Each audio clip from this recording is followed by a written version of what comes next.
الحمد لله نحمده ونستعينه ونستغفره ونعوذ بالله من شرور أنفسنا ومن سيئات أعمالنا من يهده الله فلا مضل له ومن يضلله فلا هادي له ونشهد أن لا إله إلا الله ونشهد أن محمدا عبده ورسوله أما بعد فأعوذ بالله من الشيطان الرجيم بسم الله الرحمن الرحيم وكنتم أزواجا ثلاثا وأصحاب الميمنة ما أصحاب الميمنة وأصحاب المشأمة ما أصحاب المشأمة والسابقون الأولون والسابقون السابقون أولئك المقربون صدق الله العظيم. گرمی کا موسم اپنی انتہا پہ ہے اور اللہ تعالیٰ نے ہمیں بیٹھنے کی توفیق دی. اللہ ہمارے بیٹھنے کو مشقت کرنے کو قبول فرمائے. اللہ تعالیٰ نے 3 گروہ انسانوں کے بیان کیے.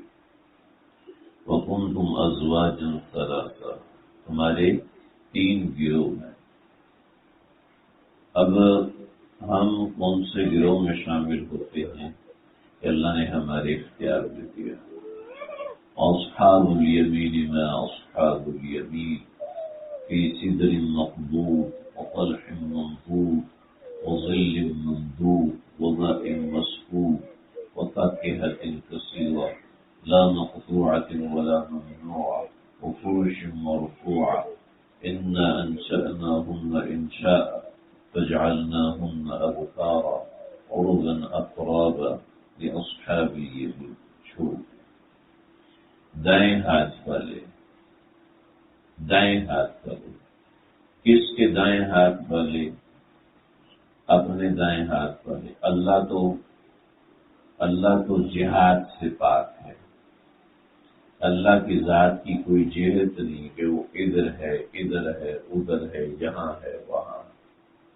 جسے حدیث میں آتا ہے نا، باندی آئی تو نبی علیہ السلام سے پوچھا کہ یا رسول اللہ، یہ بطور مسلمان ہم آزاد کر سکتے ہیں یا نہیں کر سکتے؟ تو آپ نے اس سے پوچھا این اللہ، اللہ کہاں ہے؟ تو اشارہ الی السماء، اس نے آسمان کی طرف اشارہ کیا. تو آپ نے فرمایا کہ مسلمہ ہے، اس کو آزاد کر دو گے تو کفارہ ہو جائے گا. اس مسئلے میں تھا کسی مسلمان باندی کو آزاد کرو. تو بعض حضرات نے اس سے مسئلہ نکالا. ثم استوى علی العرش، پھر اللہ نے عرش پر قرار پکڑا. تو اللہ کی ذات کا وجود مسعود جو ہے وہ عرش کے اوپر ہے. جبکہ ماتریدیہ کہتے ہیں، یہ اشاعرہ کا مسلک ہے. ماتریدیہ کہتے ہیں کہ اللہ تعالیٰ ہر جگہ موجود ہے. وَهُوَ مَعَكُمْ أَيْنَمَا كُنتُمْ، تم جہاں ہو اللہ تمہارے ساتھ ہے. عرش کی جو بات ہے تو عرش کی بات ایسے ہے جیسے اللہ نے فَوَلِّ وَجْهَكَ شَطْرَ الْمَسْجِدِ الْحَرَامِ مِنْ حَيْثُ خَرَجْتَ فَوَلِّ وَجْهَكَ شَطْرَ الْمَسْجِدِ الْحَرَامِ. آپ نکلو تو آپ اپنا رخ کعبۃ اللہ کی طرف کرو. یہ نماز میں کعبۃ اللہ کی طرف رخ کرنا فرض ہے. اگر یہ نہیں کرے گا تو نماز نہیں ہوگی. میں نے واقعہ کئی جگہ بیان بھی کیا ہے. میں مدرسے میں پڑھتا تھا تو ہماری مسجد کے جو گاؤں کی مسجد تھی تو وہاں کے جو قاری صاحب تھے، ان قاری صاحب کا ایکسیڈنٹ ہوا جس سے ان کی ٹانگ ٹوٹ گئی. موٹر سائیکل پر وہ جاتے تھے اپنے سسرال اور اپنی اہلیہ کو لے کے جا رہے تھے. راستے میں ایکسیڈنٹ ہوا جس سے ان کی ٹانگ ٹوٹ گئی. اب مسجد میں نمازیں پڑھانے کا بھی مسئلہ تھا اور بھی بہت سے مسائل. جب میں گاؤں پہنچا تو میں ان کی عیادت کے لیے گیا تو قاری صاحب اس وقت نماز پڑھ رہے تھے. میں نے دیکھا قاری صاحب تو قبلے کی طرف رخ ہی نہیں، بلکہ قبلہ ادھر ہے تو ان کی اس طرف رخ کا نماز پڑھ رہے۔ میں نے کہا قاری صاحب خیریت ہے، آپ نماز اس طرف رخ کر کے پڑھ رہے ہیں؟ کہتے وہ ادھر کروں گا تو قبلے کی طرف ٹانگ ہوگی نا، تو پاؤں قبلے کی طرف کرنا تو بے ادبی ہے۔ تو میں نے کہا وہ تو ہے بے ادبی پاؤں قبلے کی طرف کرنا، لیکن چہرہ قبلے کی طرف کرنا تو فرض ہے، یہ کون سی بے ادبی ہے؟ کہتے ہوئی تو مجھے پتہ ہی نہیں، پھر تو میں مسجد میں نماز پڑھا سکتا ہوں۔ میں نے کہا وہ کیسے؟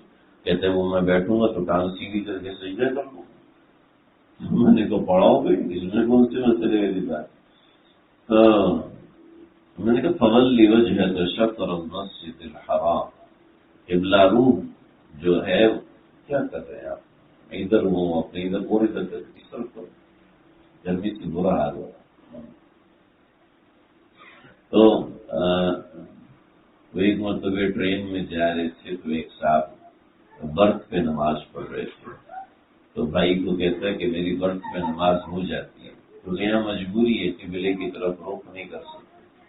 بھائی نے یہ آئے تو فولی وجہک شطر المسجد الحرام، حکم ہے کہ چہرہ آپ کا قبلہ روح ہونا چاہیے، اور اگر نہیں ہے تو تحروا راشدا، پھر آپ تحری کرو۔ اور تحری یہ آیت تحری کے بارے میں نہیں ہے، یہ تو وہ تحروا راشدا ارادہ کرنے کا۔ تو آپ اندازہ لگاؤ کہ قبلہ اس رخ پر ہے، تو قبلہ روح ہونا یہ فرض ہے، اور قبلہ روح نہیں ہوگا تو نماز نہیں ہوگی۔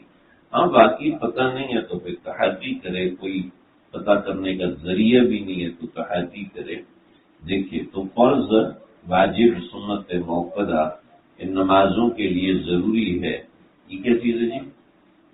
ادھر اوپر رکھ دی کتاب ہے، اوپر رکھ۔ تو ان چیزوں کے لیے ضروری ہے کہ انسان قبلے کی طرف رخ کرے، تو قبلے کی طرف رخ ہونا یہ فرض ہے۔ تو میں کیا بات کہہ رہا تھا؟ ہاں، تو اللہ رب العزت تو جہاد سے مبرہ ہے، تو اس نے جیسے ہمارا قبلے کی طرف رخ کرنا فرض ہے، تو قبلہ تو خدا نہیں ہے، قبلہ تو خدا نہیں ہے، قبلہ اللہ نے ایک جہت دی کہ اس طرف رخ کر کے نماز پڑھو، یہ وحدت ہے۔ تو ایسی اللہ نے جہت دی ہے، اللہ تعالیٰ ہر قسم کی جہاد سے پاک ہے، چنانچہ وہ موجود علی فی کل شیء، اللہ ہر چیز میں داخل ہے۔ اگر تم ایک ہوتے ہو تو دوسرا وہ ہوتا ہے، اگر تم دو ہوتے ہو تو تیسرا وہ ہوتا ہے۔ تو ماتریدیہ کے عقائد یہ ہے کہ اللہ ہر جگہ موجود ہے، ٹھیک ہے، وہ مبرع عن کل جہاد، وہ بری ہے ہر جہت سے۔ ہم یہ نہیں کہہ سکتے کہ اللہ ادھر ہے ادھر نہیں، اللہ ادھر ہے ادھر نہیں، ہم یہ نہیں کہہ سکتے۔ تو اللہ کی ذات موجود ہے ہر جگہ۔ اب اس عقیدے پہ بحث کرنے والے ان کو وجود کی قسمیں اور اس چیزوں کے بارے میں پتہ ہی نہیں ہوتا، تو کیا کرنا ہے؟ وجود بشے، وجود بلا شے، اور اس طرح کی ابحاث ہیں جس کو کچھ چیزیں عرض ہوتی ہیں، کچھ چیزیں جوہر ہوتی ہیں، اور اس طرح کی ابحاث ہوتی ہیں کسی کے وجود کے موجودگی کو ثابت کرنے کے لیے، اور بہت سی چیزیں ہیں، خیر میں اس تفصیل میں نہیں جاتا۔ تو اصحاب الیمین کا معنی کیا ہوا؟ بعض حضرات نے کہا کہ اصحاب الیمین کی، بعض حضرات کی بات کر رہا ہوں، اصحاب الیمین تو اصل میں وہ ہیں سیدھے ہاتھ والے، مطلب یہ ہے کہ جنتی مراد ہے۔ لیکن یہ جو اصحاب الیمین ہے، یمین کا مطلب کیا ہے؟ یمین کا مطلب ہے سیدھا ہاتھ، یمین کا مطلب ہے سیدھا ہاتھ۔ ہمارے ایک ساتھی قرآن مجید میں اتل ما اوحی الیک من ربک، آگے کے 21واں پارہ شروع ہوتا ہے، اونچا پڑھو نا، ہاں، اتل ما اوحی الیک من ربک، ہاں، وَأَقِمِ الصَّلَاةَ، اس کے بعد کیا ہے؟ إِنَّ الصَّلَاةَ تَنْهَىٰ عَنِ الْفَحْشَاءِ وَالْمُنکَرِ، اس کے بعد کیا ہے؟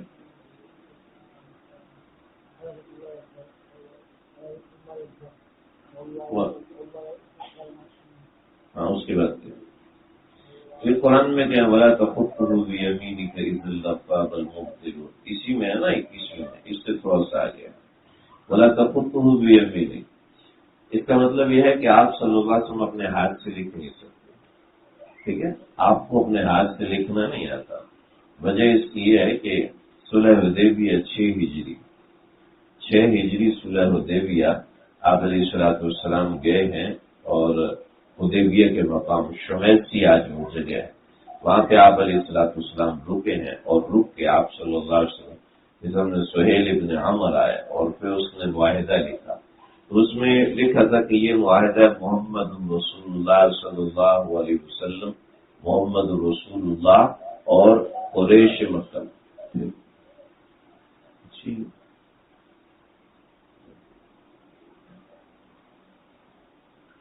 محمد الرسول اللہ اور قریش. تو سہیل بن عمر کہنے لگے کہ بھئی محمد کو ہم نے رسول اللہ مان لیا تو یہ معاہدے کی بات ہی نہیں ہے.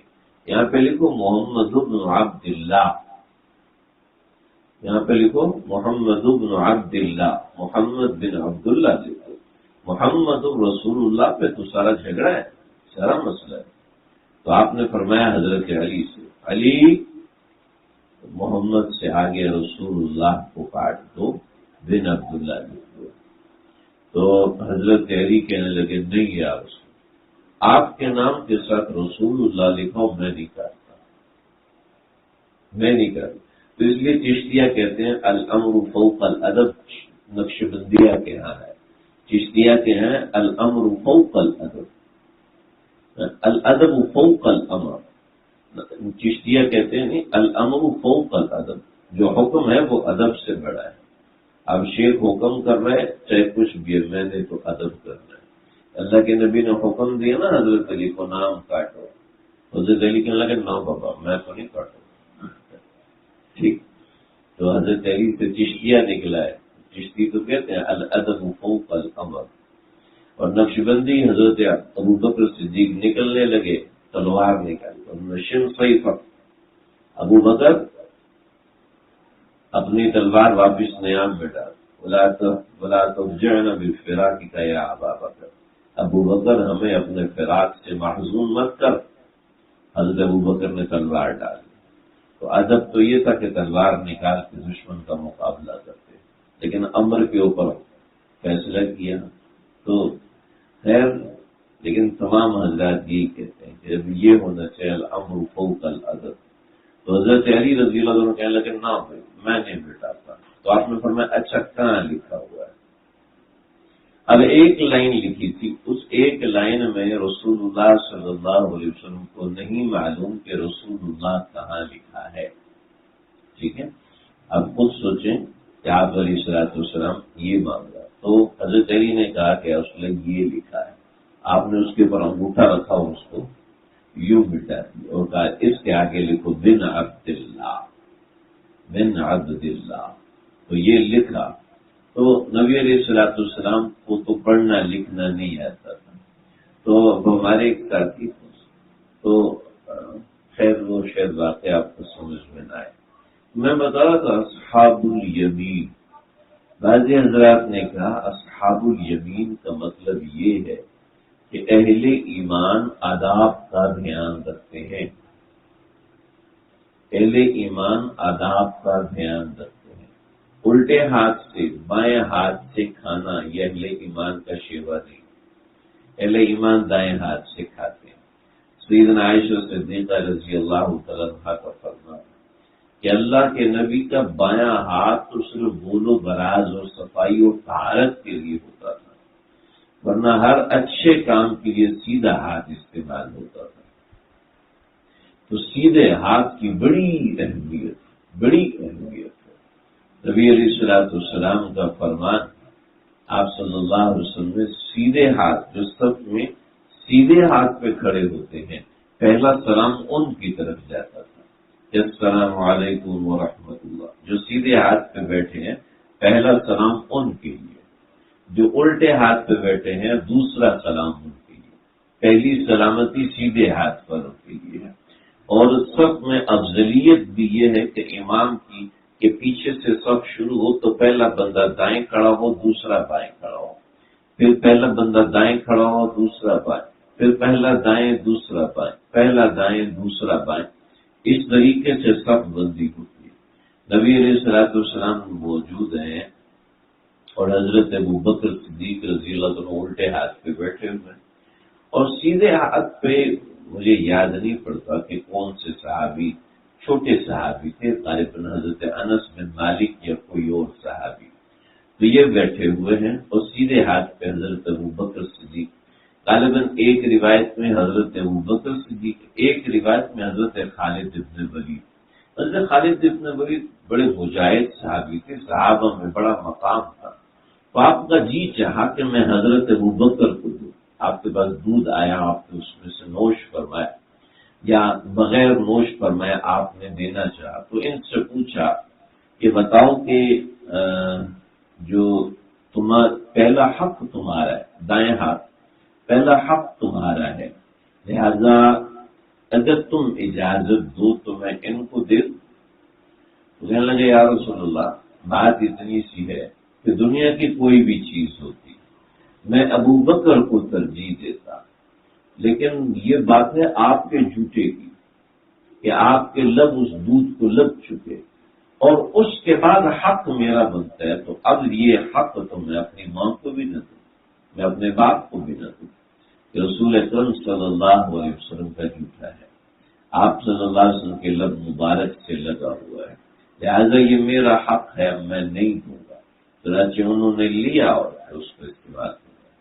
حضرت زید بن ارقم تھے یا حضرت انس بن مالک تھے یا حضرت عبداللہ بن عمر تھے، تو دین میں دائیں بائیں کی بڑی اہمیت، مسجد میں داخل ہو تو دایاں پاؤں، گھر میں داخل ہو تو دایاں پاؤں، باہر نکلو تو بایاں پاؤں، استنجا بولو براز کے لیے بایاں ہاتھ، اسی طریقے سے ہاتھ میں جھاڑو پکڑا ہے تو بایاں ہاتھ، اور اگر اچھا کام ہے قرآن مجید کا مصحف ہے، چنانچہ عبدالحی لکھنوی رحمۃ اللہ علیہ، ایک ملا علی قاری رحمۃ اللہ تعالی علیہ، ایک طالب علم کو دیکھا کہ دینی کتاب، حدیث کی کتاب بائیں ہاتھ میں پکڑی اور دائیں ہاتھ میں جوتا تھا، تو چیخ ماری اور کہنے لگے علم دنیا سے رخصت ہو گیا، کہ جو کتاب کا ادب نہ کرے اور جس کو یہ بنیادی آداب ہی نہ آتے ہوں، اس کو کیا آئے گا دنیا کے اندر، وہ کیا علم سیکھے گا، اس کا علم سے کیا واسطہ ہوگا، وہ کیا علم کی بنیادی اور باریکیوں کو سمجھے گا۔ تو یہ آداب ہمارے پاس سے رخصت ہو گئے، ہمیں آداب کا دھیان دیں، چنانچہ جب ان آداب کا دھیان دیں، ان چھوٹے چھوٹے آداب کا دھیان نہیں ہے کہ ہم نے خط لکھا ہے، خط لکھ کے ایک دفعہ اس کو پڑھنا، یہ ادب ہے۔ اسی طریقے سے آپ کوئی بات، آپ تلاوت کر رہے ہیں تو تلاوت قرآن میں قرآن مجید کو کس طرح سے رکھا، لوگ مسئلہ پوچھتے ہیں میں ٹیک لگا کے تلاوت کر سکتا ہوں، ارے بھائی کیا ہے، کیا مسئلہ ہے؟ جب قرآن کی عظمت ایسی ہے کہ آپ یہاں شرعی مسئلہ پوچھتا ہوں کہ کسی جائز ہے، کوئی مسئلہ نہیں۔ ظلم یہ کہ یہ پوچھتے تھے لیٹ کے تلاوت کر سکتے ہیں، سورہ یاسین زبانی یاد ہے، لیٹ کے تلاوت کر سکتے، ارے اتنی بڑی بات ہے، شرعی مسئلہ ہے، کر سکتے ہیں، آپ کر سکتے ہیں، کوئی حرج نہیں، لیکن آپ دیکھو دوسرے کتنا عظیم کلام ہے کہ جو فرشتے سن نہیں پاتے، کانپنے لگتے ہیں، لیکن ادب کا ہمارا یہ حال ہے کہ ہم لیٹ کے اس کو پڑھ رہے ہیں، ہم ٹیک لگا کے پڑھ رہے ہیں، کوئی اس کی عظمت کا دھیان نہیں، چنانچہ اس کا حاصل بھی کچھ نہیں ہوگا، بس چند ثواب ملتے ہیں اور اس کے بعد حاصل کچھ نہیں ہوتا۔ اے خدا جوین توفیق ادب، بے ادب محروم مندس فضل رب، جو بے ادب لوگ ہوتے ہیں وہ اللہ کے فضل سے محروم ہوتے ہیں۔ میں نے دیکھا ہے علمی میدان میں تباہی مچائی ہوئی، لیکن ادب نہیں ہے، تباہ ہو گیا، ادب نہیں۔ اکابرین کے بارے میں جو چاہے زبان کھول دو، بڑوں کے بارے میں جو چاہے زبان کھول دو، غیبت کیوں ہوتی ہے؟ بے ادبی۔ بدگمانی کیوں ہوتی ہے؟ قلب میں بے ادبی ہوتی ہے۔ ایک صاحب ملے، بڑے اچھے مولوی صاحب، بہت اعلیٰ، کہنے لگے مولانا شبیر احمد عثمانی، علامہ شفیع صاحب، مفتی اعظم پاکستان مفتی شفیع صاحب سے یہ غلطی ہوئی. میں نے کہا اللہ اکبر، استغفر اللہ استغفر اللہ استغفر اللہ استغفر اللہ استغفر اللہ استغفر، توبہ توبہ توبہ توبہ. ہم نہیں کہتے کہ یہ اکابرین معصومین میں سے، ہمارا ہرگز دعویٰ نہیں، ہمارا ہرگز دعویٰ نہیں ہے کہ ان سے کوئی غلطی نہیں ہو سکتی، لیکن میرا کون سا منہ ہے کہ میں کہہ رہا ہوں کہ ان سے غلطی ہوئی. حضرت شیخ الاسلام مفتی تقی عثمانی صاحب دامت برکاتہ فرمائے کہ ہمارے دارالفتہ میں فتویٰ آیا، ایک بڑے مفتی صاحب کا فتویٰ تھا، اور ہمارا اس سے اختلاف تھا کہ بڑے مفتی صاحب کی رائے درست نہیں، ہمارا اختلاف تھا، اور ان کی یہ رائے بالکل صحیح جزئیات کے خلاف تھی. پانی بھرا ہے، پانی ٹھنڈا پانی ہے، اس میں ٹھنڈا پانی پر لاؤ ہوئی نہیں سب کو چاہیے ہوتا ہے. شکر ہے آپ کے بچے نے مان لیا تھا. تو صحیح جزئیات، تو جو مجیب تھے، جو جواب لکھنے والے، انہوں نے لکھا آپ کا فتویٰ باوجود نمبر 1 2 3 4 5 یہ وجوہات ہیں، ان بنیاد پہ آپ کا فتویٰ غلط ہے. تو انہوں نے یہ جواب دیا. جب حضرت شیخ الاسلام صاحب کے پاس فتویٰ دستخط کے لیے گیا تو فرمایا ڈانٹ لگو، بھائی یہ کیا طریقہ ہے؟ اتنے بڑے مفتی صاحب آپ کہہ رہے ہیں کہ آپ کا فتویٰ غلط ہے، یہ کون سی سمجھ اور فہم کی بات ہے؟ ایسا ہرگز نہیں ہو. یہ کہیں کہ ہم اس فتوے سے متفق نہیں، ہم اس فتوے سے متفق نہیں. زدگوئی رحمۃ اللہ تعالی علیہ سے کسی نے کہا آپ قوالی نہیں سنتے. اس زمانے میں سما قوالی کی ایک شکل تھی، تو آپ سما نہیں سنتے. تو مولانا رشید احمد گنگوئی صاحب نے فرمایا کہ ثابت نہیں ہے، اس لیے ہم نہیں سنتے. تو فرمایا فلاں بزرگ معین الدین چشتی اجمیری اور یہ تو سنتے تھے اور آپ نہیں سنتے. فرمایا ان کے پاس کوئی دلیل ہوگی، میرے پاس کوئی دلیل نہیں ہے، لہذا میں کیسے سن سکتا ہوں، اور ان کے پاس دلیل ہوگی لہذا وہ کر. آج ہمارے سامنے کسی مفتی صاحب کا مسئلہ آتا ہے، حرام کام کر رہے ہیں، ان کو پتہ ہی. یہ مفتی بھی 2 نمبر ہے، وہ مفتی بھی 2. کہنے والا کون ہے؟ کہنے والا مجھ جیسے جائز، جس کی اپنی نماز بھی اچھی نہیں، جس کی تلاوت کی پابندی نہیں، لیکن اس کو جناب فلاں مفتی صاحب و فلاں اللہ والے پہ اعتراض. کیوں اعتراض ہے؟ وجہ اس کی صاف ہے کہ مزاج میں بے ادبی ہے. مجدد الفسانی کا مقول ہے الدین کلہ ادب، دین سارا کا سارا ادب ہے، سارا کا سارا ادب ہے. صحابہ کرام میں صرف 2 صحابی، حضرت ابو بکر صدیق اور حضرت عمر فاروق، یہ 2 صحابی تھے کہ جن کو اتنی جرت ہوتی تھی کہ نبی علیہ السلام کے چہرے انور کو دیکھ سکے. بقیہ صحابہ کرام آپ کے چہرے انور کو ادب کی وجہ سے دیکھتے بھی نہیں. یعنی ایسا اس زمانے میں ادب تھا، اور ایسا اللہ کے نبی کا ادب کیا جاتا تھا. تو صحابہ کرام، نبی علیہ بخاری کی روایت،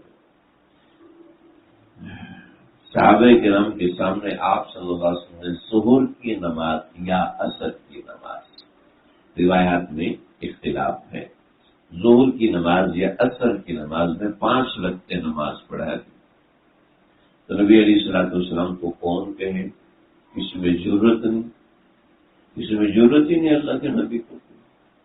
سب پریشان. تو حضرت احمد بن اشقاب رضی اللہ عنہ، جن کو ذوالیدین کہتے، بدر میں شہید ہوئے، اللہ کے نبی کے پاس ہے، اقصرت الصلاۃ ام نسیت یا رسول اللہ، اقصرت الصلاۃ ام نسیت یا رسول اللہ. کیا خوبصورت اقصرت الصلاۃ، کیا رسول اللہ، کیا نماز میں تبدیلی ہوگی؟ ام نسیت یا رسول اللہ، یا کہیں ایسا تو نہیں کہ آپ کچھ رکھتے بھول گئے. کیا ادب ہے. انہیں کیا رسول اللہ آپ نے غلط نماز پڑھائی. اقصرت الصلاۃ ام نسیت یا رسول اللہ، کیا نماز میں تبدیلی ہوگی یا پھر آپ رکعت کی تعداد بھول چکے؟ آپ نے فرمایا نہیں، دونوں ہی کچھ نہیں ہوا، یا رسول ایک تو ہوا ہے۔ تو آپ نے صحابہ کو دیکھا تو سب نے کہا کچھ تو ہوا ہے، پھر آپ نے اس کا تدارک فرمایا۔ وہ تدارک اگرچہ منسوخ ہے کہ آپ نے 2 سجدے فرمایا، حالانکہ نماز بعد کا جو احکامات سمجھ میں آئے، نماز میں تبدیلیاں آئیں، بعد کے احکامات سے یہ ثابت ہوا کہ احکام تبدیل ہو گئے، اس سے پھر نماز کے احکامات مختلف عالمگیریاں نے اور اتنے باریک مسائل نکالے ہیں، تو بہرحال اس کا تدارک ہوا۔ میں بتا رہا تھا کہ ادب ایسا ہے کہ الدین کلہ ادب، دین سارا کا سارا ادب سے۔ تو یہ آداب میں سے ہے کہ انسان دایاں ہاتھ استعمال کرے۔ تو نبی علیہ السلام کو کتنا اہتمام تھا دائیں کا، ہمیشہ ایسا ہوتا کہ دائیں طرف سے ملاقات کی ابتدا فرماتے، ہمیشہ دائیں طرف سے ملاقات کی ابتدا فرماتے، پہلے دائیں والوں کو نپٹاتے پھر بائیں والوں کو نپٹاتے، پہلے دائیں والوں سے مسئلہ پوچھتے، ان کی بات سنتے، پھر بائیں والوں کی بات سنتے۔ یعنی اتنا دھیان ہمارے آقا صلی اللہ علیہ وسلم کر رہے ہیں، تو آپ خود سوچیں، ہمیں تو پرواہ نہیں ہوتی۔ جامع اشرفیہ میں گیا تو نماز کی اقامت ہو رہی تھی، ہم بزرگوں کے ساتھ تھے، تو مسجد کے بعد وہ کھڑے ہوئے تھے، کوئی بات چیت کر رہے تھے، تو اقامت ہوئی تو مسجد میں داخل ہوئے۔ میرے ساتھ مفتی خالد صاحب تھے، بڑے مفتی صاحب ہے لاہور کے، تو میں ادھر کھڑا ہونے لگا صف کے ساتھ، تو ادھر سے ہم داخل ہوئے تھے، تو میرا ہاتھ پکڑ کے کہنے لگے مولوی صاحب کیا کر رہے ہو، دائیں طرف کا اجر زیادہ ہے، اس طرف آؤ۔ میں کو یا اللہ اتنی اہم بات ہے ہمیں فرمائی کہ صف میں دائیں طرف کھڑا ہونا، صف میں دائیں طرف کھڑے ہونے والوں پہ رحمت زیادہ ہے۔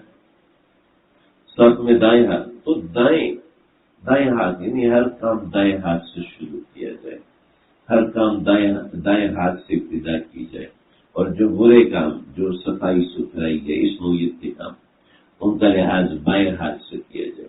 ایسے فون سننا ہے تو دائیں کان سے سنا جائے، کوئی مجبوری ہو تو چلو بائیں کان سے دائیں کان سے سنو، کہ دائیں کے آداب زیادہ ہیں، دائیں کے احکامات زیادہ ہیں، اور بائیں کے احکامات کمزور ہیں دوسری طرف۔ تو یہ آداب ہے، آداب۔ تو اصحاب الیمین ما اصحاب الیمین، یہ تو بات ایسی ادھر نکل گئی، میں تو 3 گروہ بیان کر رہا تھا۔ ایک اہل ایمان کا گروہ جس کے بارے میں ہے کہ وہ اصحاب الیمین، کہ دائیں ہاتھ والے، مطلب یہ ہے کہ آداب کا دھیان، آداب کی توجہ، آداب کے بارے میں۔ حضرت گنگوئی رحمۃ اللہ تعالی علیہ کو حضرت حاجی صاحب نے کتاب دی اور کہا یہ میں نے کتاب لکھی ہے، آپ اس کی تصحیح فرما دیں۔ اب حضرت گنگوئی ہے مرید، حضرت حاجی صاحب ہے بڑے شیخ، اور حضرت حاجی صاحب تو عالم نہیں ہے، اور حضرت گنگوئی اس درجے کے آدمی کے فقیہ و نفس ہے، اور وقت کے امام بیہقی ہے، فرماتے تھے اجتہاد کا دعویٰ کرتے تو نبھا جاتے۔ ایسے شیخ المشائخ حضرت گنگوئی رحمۃ اللہ، جب کتاب سامنے آئی تو بہت سے مقامات نہیں بتایا، حاجی صاحب اصطلاحی عالم نہیں تھے، اور حضرت گنگوئی تو شیخ العلماء، بخاری اور یہ زبان پر چلنے والی کتاب ہے، تو ظاہری بات ہے کتاب میں بہت سے مقامات تھے جو قابل اصلاح تھے، تو حضرت ان مقامات پہ نشان لگاتے گئے، اور آخر میں لکھا کہ حضرت یہ جن جگہوں پہ نشان لگائے نا یہ میری سمجھ میں نہیں آئے، یہ میری سمجھ میں نہیں آئے۔ تو کیا عجیب معاملات تھے، کیا عجیب معاملات۔ ہمارے اکابرین میں سے حضرت امام شیخ محمد بن محمد اعلامی، بڑے بزرگوں سے حنفیہ کے بہت بڑے عالم، تو یہ اپنے زمانے کے ایک شافعی عالم کی مسجد میں راستے میں گزرے تو کہا کہ بھی مغرب کی نماز کا وقت ہو، عصر کی نماز کا وقت ہو گیا، یا مغرب کی نماز کا وقت ہوا، تو فرمایا کہ چلو نماز کی طرف پہنچے۔ جی یہ شافعی عالم ہے اور ان کی مسجد میں مغرب کی نماز کا کیا ہو گیا، شافعی عالم اتنے بڑے عالم ہیں، چلو ان کی ابتدا میں آج ہم شافعی نماز پڑھ لیں، چلو گے، چلے گئے مسجد میں۔ جب انہوں نے دیکھا کہ حضرت تشریف لائے تو مؤذن سے کہا کہ بولو بھی حضرت تشریف لائے ہیں، حنفی ہے، لہذا حنفیہ کے اندر اذان میں ترجیح نہیں، اور شوافی میں اذان میں ترجیح ہے۔ ترجیح کیا ہوتی ہے؟ ترجیح ہوتی ہے اللہ اکبر اللہ اکبر اللہ اکبر اللہ اکبر، اشہد ان لا الہ الا اللہ اشہد ان لا الہ الا اللہ، اور پھر اشہد ان لا الہ الا اللہ اشہد ان لا الہ الا اللہ، یہ ہے ترجیح، یعنی اشہد ان لا الہ الا اللہ ایک دفعہ پڑھا اور پھر اس چیز کو دوبارہ لمبا کر کے پڑھا، اشہد ان محمد رسول اللہ اشہد ان محمد رسول اللہ ایک دفعہ پڑھا، پھر اس کو لمبا کر کے، اس کو کہتے ہیں ترجیح۔ وہ صحابی تھے نا، نبی اکرم صلی اللہ علیہ وسلم کے پاس آئے تو چڑھانے کے لیے اذان دے رہے تھے، چڑھانے کے لیے اذان دے رہے تھے، تو حضرت بلال کی نقل کر رہے تھے، تو آپ نے بچے تھے، آپ نے اپنے پاس بلایا، تیری آواز بڑی خوبصورت، دوبارہ کہ پہلے چڑھانے کے لیے نا اللہ اکبر اللہ اکبر اللہ اکبر اشہد لا الہ الا اللہ اشہد، کہ نہیں آپ نے میری طرف نظر مبارک فرمائی تو میرا دل بدل گیا، تو وہیں سے میں نے زور سے اشہد لا الہ الا اللہ زور سے پڑھا، اور پھر جب میں نے کہا یہ مجھے کیا ہو گیا، اشہد ان محمد رسول ہلکا پڑھا، آپ صلی اللہ علیہ وسلم مجھے دیکھ رہے تھے، میں نے پھر دوبارہ زور سے پڑھا اشہد ان محمد رسول، آپ نے سینے پہ ہاتھ پھیرا تو سینہ منور ہو، اسلام قبول کیا۔ تو اذان دیتے تو ایسی اذان دیتے، تو امام شافعی فرماتے ہیں نہیں ہم اسی کو فالو کریں گے، ہم اس کے پیچھے چلیں گے، لہذا ایسے اذان، تو امام شافعی کہتے ہیں ترجیح۔ تو وہ کہنے لگے محمد ابن محمد آئے، ارے بھائی نہیں، اذان میں ترجیح نہیں کرنا، ان کا ادب کرو، ان کا ادب کرو، اذان میں ترجیح نہیں۔ چنانچہ حضرت آئے کا حضرت آپ نے اذان میں ترجیح نہیں کی، آپ کے ادب میں نہیں کی،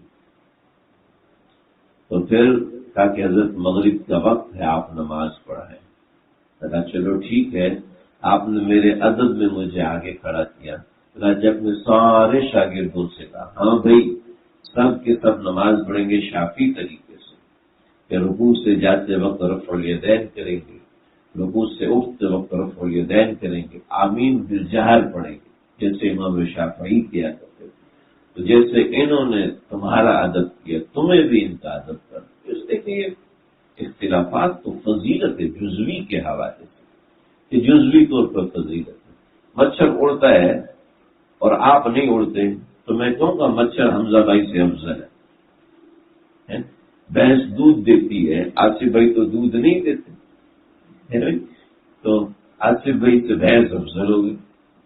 ارے یہ جزوی طور پر اگر کوئی اچھا ہے تو اس کا مطلب یہ نہیں کہ افضل، کلی طور پر دیکھا جاتا ہے، ایک بچہ ہے اس کے میتھس کے اندر 100 نمبر آ گئے اور بقیہ پیپروں میں فیل ہے، تو کیا ہے وہ پاس ہو جائے گا؟ نہیں، پاس نہیں ہوگا۔ تو یہ جزوی طور پر سب سے اچھے نمبر لیے، لیکن کلی طور پر یہ تو فیل ہے جی۔ ایسے ہی کلی طور پہ دیکھا جاتا ہے، جزوی طور پر تو ایک کلیتاً تو سب کا ایمان ایک ہے، جزوی طور پہ کسی نے کہا یہ فضیلت والی، یہ فضیلت والی، یہ اچھی چیز ہے، وہ اچھی، تو جزئیات میں اختلاف ہے۔ نماز میں تو اختلاف نہیں ہے نا، کہ کوئی کہتا نماز ہی نہ پڑھو، کوئی امام کہتا نماز بھی نہ پڑھو، مزے کرو۔ جیسے مسیلمہ کذاب نے سجا بنت حارثہ کو دیکھا، تو سجا جو تھی وہ نبوت کی مدعیہ تھی اور مسیلمہ کذاب نبوت کا مدعی تھا، تو یہ سجا، یہ جو عورت تھی یہ کہتی تھی اللہ کے نبی نے جو فرمایا لا نبی بعدی، میرے بعد نبی نہیں ہے، لیکن نبیتا تو نہیں کروں، میں تو نبیہ ہوں، میں نبی نہیں ہوں، میں نبیہ ہوں، ٹھیک ہے۔ آپ نے کہا میرے بعد کوئی نبی نہیں آئے گا، تو نبی تو نہیں ہے، لیکن مؤنث نبی تو آ سکتا ہے نا۔ چنانچہ یہ سجا بنت حارثہ، مسیلمہ کذاب نے اس کو دیکھا، یہ بڑی خوبصورت تھی، بڑی خوبصورت تھی، تو مسیلمہ کذاب نے کہا کہ ہم خالد بن ولید کا اکیلے مقابلہ تو کر نہیں سکتے، لہٰذا ہم دونوں مل کے مقابلہ کرتے ہیں۔ تو کیا دونوں کے ملنے کی کیا ضرورت ہوگی؟ کہا جی میں تم سے نکاح کر لیتا ہوں، میں تم سے نکاح کر لیتا ہوں۔ اس نے کہا چلو ٹھیک ہے، وقت کا نبی مجھے مل رہا ہے اور اس کو وقت کی نبیاں ملتی ہے، چلو جی۔ اب نکاح ہوا، اب لوگوں نے کہا بھی دونوں پیغمبروں کا نکاح ہو گیا، اب اس کا مہر کیا ہے؟ اس کا مہر جو ہے وہ تو آپس کا طے ہے، لیکن اس کا ولیمہ یہ کہ تمہاری مغرب عشاء کی نماز معاف ہے۔ تو دو نمازیں معاف کر دی، یہ اثر مغرب کی نماز معاف کر دی۔ تو یہ تو کوئی ایسا وہ 2 نمبر تو الگ بات ہے، نماز تو معاف نہیں ہوتی نا۔ تو بات کہاں چلی کہاں پہنچ گئی؟ تو خیر، تو ایک دوسرے کا ادب اور آداب کا دھیان بہت ضروری ہے۔ ہمارے معاشرے میں ادبیات بہت پیچھے رہ چکے ہیں، آداب کا معاشرہ رہا نہیں کہ بھائی آج کل ادب کو تو کوئی ذکر کر ہی نہیں سکتا، کوئی ذکر ہو قرآن میں دیکھو، حدیث میں دیکھو، قرآن میں دیکھو، حدیث میں دیکھو۔ میں وہ حرم شریف میں بیٹھا تھا تو ایک صاحب جو ہے نا وہ قبلے کی طرف ٹانگے کر کے سوئے ہوئے تھے، تو ایک خان صاحب آگے اوپر سے، خان صاحب کو تو برداشت نہیں تھا، اس نے اس کو رکھ کے مارا ٹھڈا، اور کیوں کہتے یہ کیا طریقہ ہے تمہارا، کو شرم نہیں آتا؟ اب ایک کی طرف ٹانگے کر کے سویا ہوا، وہ عرب یہ اوپر سے پٹھان، وہ دونوں پٹھان مل گئے، ایک دوسرے سے جھگڑا کر ایک دوسرے کو پکڑ لیا۔ میں نے کہا پولیس آ جائے گی، میں پاس بیٹھا ہوں، ایسا نہ میں نے کچھ چھوڑا ہے۔ میں نے کہا خان صاحب ایک طرف، میں نے اس سے کہا دوڑو اس کو چھوڑو، اور سڑک کو کہا بھائی یہ آپ کو کہہ رہے کہ آپ کعبۃ اللہ کی طرف ٹانگے کیے ہوئے ہو، یہ اچھی بات نہیں ہے۔ تو کہتا ہے میں وہ عربی میں دوبارہ سوں گا، مجھے بھی غصہ چڑھ گیا، میرے اندر کو پٹھان اٹھنا شروع ہوا۔ میں نے کہا ایسا نہ ہو کوئی گڑبڑ ہو جائے، تو میں نے کہا بھائی قبلت میں نے کعبۃ اللہ کی طرف پاؤں کر کے سونا ضروری ہے؟ کہتے ہیں تو منع تو نہیں ہے نا؟ تو میں نے کہا یہ ادب ہے، ادب کے خلاف ہے۔ تو کہنے لگا کہ اشدئی میں نے کہا دلیل کیا ہے؟ کہتا دلیل کیا؟ میں نے کہا لا دلیل فی الادب، ادب میں کوئی دلیل نہیں، ادب دبوئی پر مت، لا دلیل فی الادب، ادب میں کوئی دلیل نہیں۔ پاکستانی دو چار اس نے گالیاں دی پاکستانیوں کو۔ تو پھر میں نے اس کو کہا، میں نے کہا شیخ آتی، اس کو پیار محبت سے بات کی، میں نے کہا پانی لا کے دیا، میں نے کہا پانی پیو ٹھنڈے ہو جاؤ، پٹھان کو بغایا، میں نے کہا تجھے چھوڑے گی نہیں آگے شوتے بھاگ جائے یہاں سے، چھوڑے میں اس کو ٹانگے کاٹ دوں گا، اس کی قبلے کی طرف کعبہ کی طرف ٹانگے کر کے اس کو چھوڑوں گا نہیں۔ میں نے کہا بھائی تھوڑا ٹھنڈے رہو۔ تو میں نے اس کو کہا ہے، میں نے کہا مجھے اتنا بتاؤ کہ کوئی آپ کے ابا کے منہ کے سامنے پاؤں رکھ کے بیٹھ جائے اور پھر آپ سے ادب کی دلیل مانگے تو آپ کیا کہو گے؟ یا سبحان اللہ ماشاء اللہ، یہ 2-3 کھجوریں نکال کے تھی، اٹھ کے چلا گیا۔ میں تو پتہ نہیں اچھا لگا یا برا لگا، ایسا نہ کسی کو بلائے اور مجھے باہر میں وہاں سے نکلا ڈرتا رہا، یا اللہ ایسا نہ کیمروں میں مجھے پکڑ لے پھر دوبارہ آنے ہی نہ دے۔ تو ایسا ہے کہ ادب تو ہماری دلیل تو بس ہمیں وہ ادب تو دل میں ہوتا ہے نا، ادب دل میں ہوتا ہے۔ چنانچہ قرآن مجید کا نسخہ نیچے رکھ دیتے اس کا جناب اس کی کون سی دلیل ہے، کون سے ادب ہے، فلاں کا کا یہ۔ تو آج کل تو نسخوں کا، قرآن مجید کا، کتابوں کا ادب نہیں رہا۔ بزرگان البرکت مع اکابرکم، برکت تمہارے اکابرین کے ساتھ ہے۔ بات ادھر نکل گئی، 3 گروہ اللہ رب العزت نے پیدا کر، اصحاب الیمین دائیں ہاتھ پر، واصحاب الشمال ما اصحاب الشمال فی سموم وحمیم وظل من یحموم لا بارد ولا کریم انہم کانوا قبل ذلک مترفین۔ اصحاب الشمال اہل کفر ہیں، اللہ نے ہماری اہل کفر سے حفاظت کی، لیکن اس میں ایک اور درجہ ہے، والسابقون السابقون اولئک المقربون، دین میں سبقت لے جانے والے، دین میں سبقت لے جانے والے، اولئک المقربون، یہ اللہ کے مقرب لوگ ہوتے ہیں، یہ اللہ کے مقرب ترین لوگ ہوتے ہیں۔ ان مجالس کا مقصد، یہاں بیٹھنے کا مقصد صرف یہ جذبہ جگانا ہے کہ ہم اللہ سے تعلق میں سبقت حاصل کریں، ہم اللہ سے تعلق جوڑنے کی سبقت میں اپنے آپ کو آگے بڑھائیں۔ ایک جی میں تو سادہ سودہ مسلمان ہوں، میں صرف سادہ سودہ مسلمان ہوں، بس مجھ سے کبھی کبھار 2 نمبری بھی ہو جاتی، ٹھیک، یہ بھی چلے گا، لیکن اللہ کو یہ بندے پسند نہیں۔ اللہ کو وہ بندے پسند ہیں جو اللہ سے عشق رکھتے، جو اللہ سے محبت رکھتے، کیونکہ اللہ رب العزت نے سادہ سودہ تو فرشتے بھی پیدا کرنا ہے۔ ایمان اور اہل ایمان والوں کے لیے اللہ نے مانگا ہے اللہ سے محبت رکھنے والے، اپنے دل میں اللہ کی محبت کا جذبہ جگانے والے۔ یہ مجھے کوئی ضرورت نہیں ہے، خشک بن کے بیٹھا ہوا ہے، یہ کوئی زندگی مزیدار زندگی نہیں ہے۔ حضرت موسیٰ علیہ السلام جائے تو ایک آدمی بیٹھا ہوا ہے، کہتے اللہ میں آپ کافی پرانے ہو گئے ہیں، میرا دل چاہتا ہے کہ آپ مجھے ملے تو پھر میں آپ کی کنگھی کروں گا، اللہ آپ جہاں بیٹھیں گے نہ میں وہاں جھاڑو لگاؤں گا، میں روغن والا نان ہے نا وہ آپ کو کھلاؤں گا، بڑا مزے کا ہوتا ہے۔ وہ ایک عرب بدبو تھا نا، اس نے انجیر کھائی تو انجیر بڑی زبردست ہوتی ہے، ہم تو یہاں کی انجیر کھاتے ہیں، یہاں کی انجیر تو 10 دفعہ باسی ہوتی ہے۔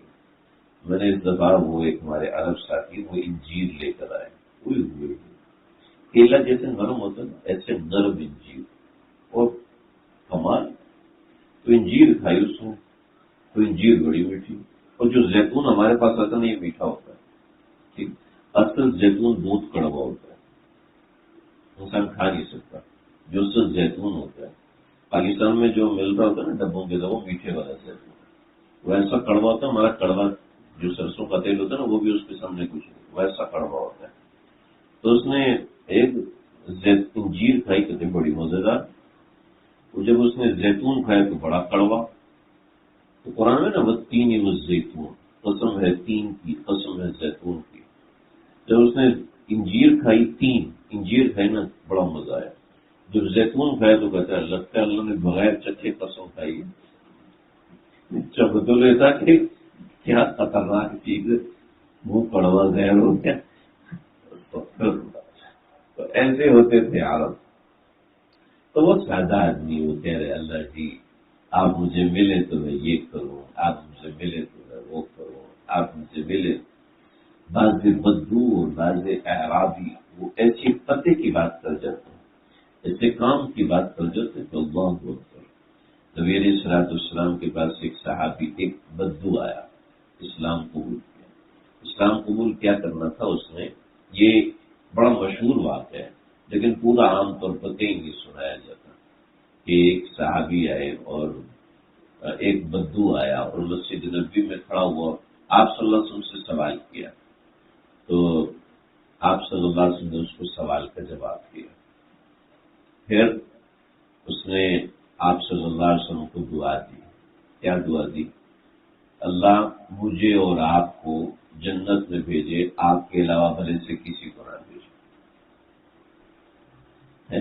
اللہ مجھے اور محمد کو جنت میں داخل کر، میرے علاوہ اور آپ کے علاوہ کسی کو جنت نہیں دینا۔ تو آپ نے فرمایا کہ بھی ایسے نہیں کرتے، ٹھیک ہے، اللہ کی رحمت بہت وسیع ہے تو سب کو جنت بھیج سکتی ہے۔ اچھا یہ بات، تو پھر اٹھا اور اٹھ کے مسجد نبوی کے کونے میں گیا، کھڑے ہو کے پیشاب کرنا شروع کر دیا۔ تو ایسے بدو بھی ہوا کرتے تھے، فقہا نے لکھا یہ صحابی، یہ صاحب سائل بھی تھا، قائل بھی تھا اور بائل بھی تھا۔ سائل مطلب سوال کرنے والا، قائل مطلب دعا دینے والا، اور بائل مطلب پیشاب کرنے والا، ٹھیک۔ ویسے ہی ایک بدو آیا نبی علیہ الصلوٰۃ والسلام کے پاس، کہ آپ کیا پڑھتے ہیں؟ کہ جی میں قرآن پڑھتا ہوں، اس میں سے کچھ سنائیں؟ قل هو اللہ احد اللہ الصمد لم یلد ولم یولد ولم یکن له کفوا احد۔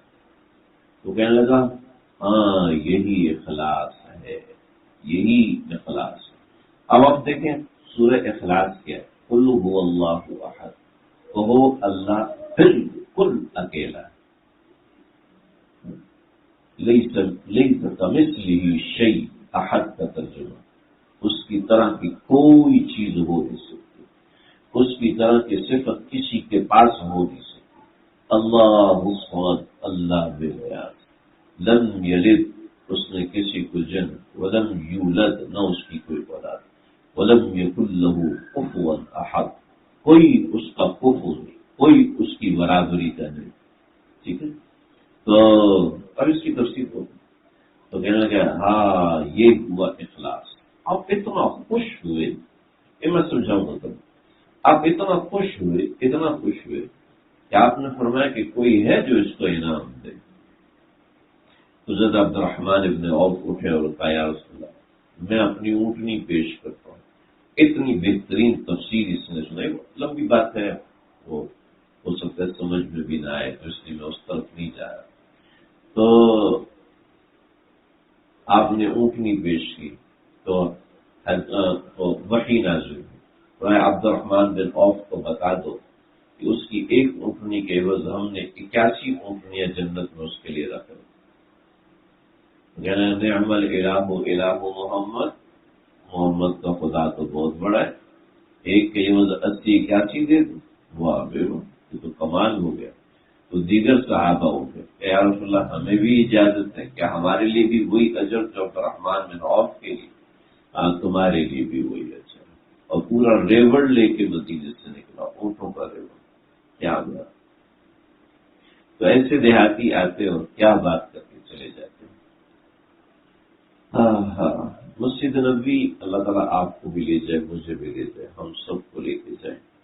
وہاں پر مسجد نبوی روضہ رسول صلی اللہ علیہ وسلم کے اوپر 2 شعر لکھے ہوئے ہیں، 2 شعر روضہ رسول صلی اللہ علیہ وسلم کے اوپر 2 شعر لکھے ہوئے ہیں، مجھے یاد نہیں اس وقت، اچانک سے بات آج ہی کو سنا۔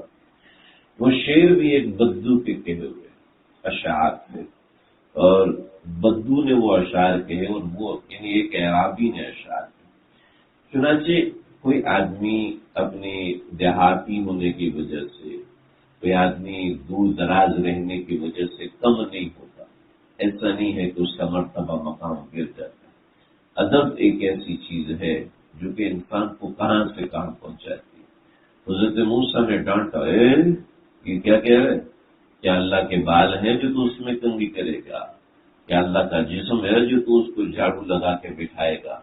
کیا اللہ کو بھوک لگتی ہے کیا تو اس کو روٹی کھلائے گا؟ انہوں نے کہا ہے۔ حضرت موسیٰ نے پھر اللہ کی تعریف کی، وہ تو ہل گیا، اوئے ہوئے مجھ سے تو بڑی بے ادبی ہو، بڑی بے ادبی ہو۔ حضرت موسیٰ پہ اللہ نے وحی نازل کی، موسیٰ کیا کر دیا؟ میرا بندہ مجھ سے پیار محبت کی باتیں کرتا تو مجھے اچھا لگتا تھا، تم نے اس کو روک دیا۔ حضرت موسیٰ نے یہ تو مجھ سے غلطی ہو گئی۔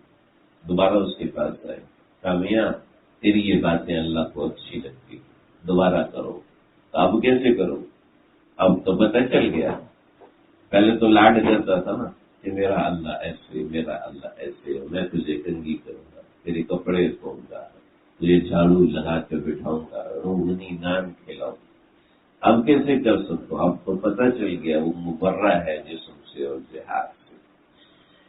خیر آج کافی وقت ہو گیا، آج کی بات کا بس خلاصہ میں یہی کروں گا کہ اپنے مزاج میں ادب پیدا کر، اپنے بڑوں کا ادب، دین کا ادب، کتابوں کا ادب، قرآن کا ادب، اپنے بڑوں کا، والدین کا، مشائخ کا، اساتذہ کا ادب پیدا کر۔ اللہ سمجھنے